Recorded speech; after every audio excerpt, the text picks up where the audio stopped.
আমাদের যে মৌলিক যে সংস্কারগুলোর প্রস্তাবনাগুলো যেগুলো নিয়ে ঐকমত্য কমিশনে আলোচনা হচ্ছে সেই প্রস্তাবনাগুলোর ব্যাপারে দেখা গেল যে মেজর 50টা প্রস্তাবনাতে একমত হওয়া গেল না, কিংবা হচ্ছে মেজর 50টা প্রস্তাবনা স্কিপ করে একটা জুলাই সনদ তৈরি করা হলো। তাহলে কি হবে? তাহলে আসলে এই সনদটার আসলে কোনো ভ্যালু থাকবে বলে আমরা মনে করি না। যে কারণে আমরা মনে করছি যে জাতীয় নাগরিক পার্টির আহ্বায়ক নাহিদ ইসলাম বলেছেন যে জুলাই সনদ যদি মৌলিক সংস্কারকে বাইরে রেখে যদি বা সেটাকে স্কিপ করে যদি একটা জুলাই সনদ তৈরি করা হয় এবং সেটাকে দিয়ে আসলে জাতিকে বুঝতে হয়, সেই সনদ আসলে এনসিপি আসলে গ্রহণ করবে না। এই সরকার গঠন হওয়ার পর থেকেই আমরা জুলাই সনদের কথা বলছি। এখন জুলাই সনদের ব্যাপারে জাতীয় নাগরিক পার্টির আহ্বায়ক এবং জাতীয় নাগরিক পার্টির পক্ষ থেকে যেই কথাটা বলা হচ্ছে সেটি হলো যে জুলাই সনদ যদি আমাদের যে মৌলিক যে সংস্কারগুলোর প্রস্তাবনাগুলো যেগুলো নিয়ে ঐকমত্য কমিশনে আলোচনা হচ্ছে সেই প্রস্তাবনাগুলোর ব্যাপারে দেখা গেল যে মেজর 50টা প্রস্তাবনাতে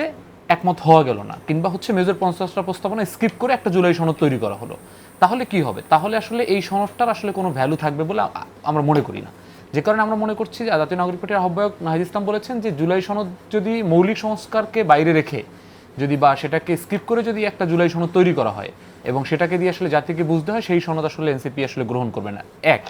নাম্বার দুই যে বিষয়টি আমরা বলতে চাচ্ছি সেটা হচ্ছে যে জুলাই সনদের আগেও আমাদের আরেকটা বিষয় দরকার, সেটি হচ্ছে ঘোষণাপত্র। কারণ এই গণঅভ্যুত্থান যেটি হলো,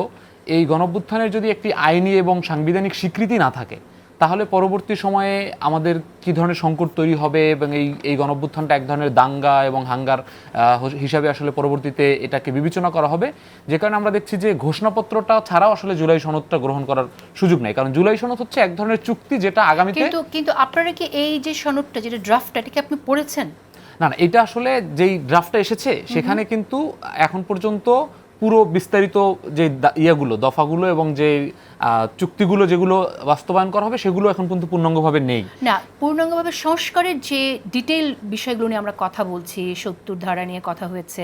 সংবিধানের, এর বাইরেও নির্বাচন কমিশন কিভাবে গঠন হবে সেই বিষয়গুলো এখানে নেই। কিন্তু আপনি যেটা বলছেন যে ঘোষণাপত্র, আমার তো মনে হয় যে এই জুলাই সনদের মধ্যে ঘোষণাপত্রে সে ধারণাটা ছিল না। জুলাই সনদের বিষয়টা এই দুইটা বিষয়ের মধ্যে একটু বিস্তর পার্থক্য আছে এবং সেই বিষয়টা আমাদের খুব কনসিয়াসলি বুঝতে হবে। একটা হচ্ছে যে জুলাই সনদটা হচ্ছে এই বর্তমান রাজনৈতিক দলগুলোর মধ্যে একটা চুক্তি, যেই চুক্তিটা পরবর্তীতে রাজনৈতিক দলগুলো সরকার পরিচালনায় মান্য করবে এবং সেইভাবে কিছু আইনের বিষয়গুলোকে অ্যাডাপ্ট করা হবে, যেটা আমরা দেখেছি 90-এর পরবর্তীতে এক ধরনের 3 দলীয় যে চুক্তিটা হয়েছিল। কিন্তু ঘোষণাপত্র যে বিষয়টা সেটি হচ্ছে আমাদের 5 আগস্টে যে 36 দিনের আন্দোলনের ফলাফলের মধ্য দিয়ে যে একটা অভ্যুত্থান ঘটেছে, ছাত্র জনতার অভ্যুত্থান, সেই অভ্যুত্থানের এক ধরনের স্বীকৃতি, এটা কিন্তু এই সনদের ভিতরে লেখা আছে, যেটাকে আমরা বলছি যে এইটাকে আলাদাভাবে ঘোষণাপত্র এটা সরকার অ্যানাউন্স করে এবং সেটাকে সংবিধানের অন্তত এনএক্সে সেটাকে ইনক্লুড করতে হবে, তাহলে এই গণঅভ্যুত্থানটা একটা সাংবিধানিক স্বীকৃতি পাবে। কিন্তু এটাকে যদি আমি ঘোষণাপত্রে বলি, কারণ এভাবে বললে তো 5 আগস্টের মধ্য দিয়ে যে সরকার শপথ করেছে তার মধ্যেও কিন্তু এক ধরনের ঘোষণা হয়েছে, এভাবে নানাভাবে এটাকে এখন সংবিধানে এটা আপনারা কিভাবে ইনক্লুড করবেন? এখন তো সংবিধান নির্বাচিত সরকার নেই, তারপর আলটিমেটলি তো ইলেকশনের জন্য ওয়েট করতে হবে, সেটাও আপনারা এখন এই গভর্নমেন্টের সেই প্রস্তাবনাটা তো রেখে যেতে হবে যে এটা হচ্ছে ঘোষণাপত্র, এবং সেই ঘোষণাপত্রের বিষয়টা হচ্ছে যে আমাদের এই রাষ্ট্রের গত, সেটাকে আপনি স্বাধীনতার পর থেকে ধরেন কিংবা গত 15 বছরের স্বৈরাচারী সময় থেকে ধরেন, সেখানে লড়াই সংগ্রামের যে ধারাবাহিকতা এবং তার মধ্য দিয়ে কিভাবে বাংলাদেশের ছাত্র জনতা একটা জায়গায় আসলো, এসে কোন দাবির প্রেক্ষিতে রাস্তায় নামলো এবং ফ্যাসিবাদী ব্যবস্থার বিলোপটা করলো, কি আকাঙ্ক্ষাগুলোর মধ্য দিয়ে এই জায়গাটা তৈরি হলো, সেই বিষয়ে সকল দল এবং সকল পক্ষের একটা ঐকমত্যের ভিত্তিতে যে আমরা যে একটা আন্দোলন করে একটা গণঅভ্যুত্থান ঘটিয়েছি সেই ঘটনার একটা স্বীকৃতি, সেটা আমার কাছে মনে হয় যে এখানে কোনো